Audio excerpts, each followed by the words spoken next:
இந்த street fusion ஆப்பில் மக்களை எப்படி ஏமாத்துறாங்கன்னு நம்ம பார்த்துட்டிங்கன்னா, நம்ம யூடியூப்பில் வீடியோஸ் பார்த்துட்டு இருப்போம்.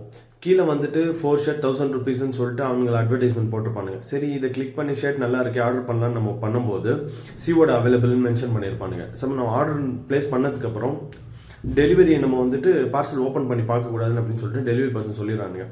இப்போ நீங்கள் ஆர்டர் பிடிக்கலன்னா நீங்கள் ரிட்டர்ன் பண்ணிக்கலாம் அப்படின்னு சொன்னதுக்கு சரி ரிட்டர்ன் தான் இருக்கேன்னு சொல்லிட்டு நம்ம வாங்கிட்டு வந்துடுறோம். நம்ம வீட்டில் வந்து ஆர்டர் பிரித்து பார்க்கும்போது நம்ம ஆர்டர் பண்ண 4 ஷர்ட் ஆனால் ரிசீவ் ஆனது ஒரே ஒரு சின்ன ஒரு பேண்ட்.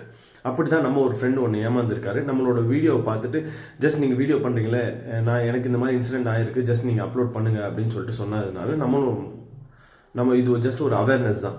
நம்ம மக்களுக்கும் போய் ரீச் ஆகட்டும். இதே மாதிரி இந்த ஸ்கேமை நம்பி யாரும் ஏமாந்து ஆர்டர் ப்ளேஸ் பண்ணிட வேணாம்னு சொல்லி தான் இந்த ஒரு வீடியோ உங்களுக்கு அப்லோட் பண்ணுறோம். இது எப்படின்னா நம்ம அவங்கள வந்துட்டு காண்டாக்ட் டீட்டெயில்ஸ் எதுவுமே ப்ரொவைட் பண்ண மாட்டானுங்க. அவனுங்க சைட்டில் வந்தோம்னாக்கா ஜஸ்ட் காண்டாக்ட் அஸ்ன்னு இருக்குது. அந்த காண்டாக்ட் அஸில் போனீங்கன்னா இந்த வந்துட்டு நம்ம நேமு, இமெயிலு, ஃபோன் நம்பரு, என்ன வந்துட்டு எதனால் நீங்கள் ரிட்டர்ன் பண்ணுறீங்க என்ன டீட்டெயில்ஸ்னு இது கொடுத்துட்டு இந்த டிஸ்கிரிப்ஷன் ஃபில் பண்ணி அந்த ஒரு ஃபோட்டோ ஒன்று எடுத்து சென்ட் பண்ணணும்.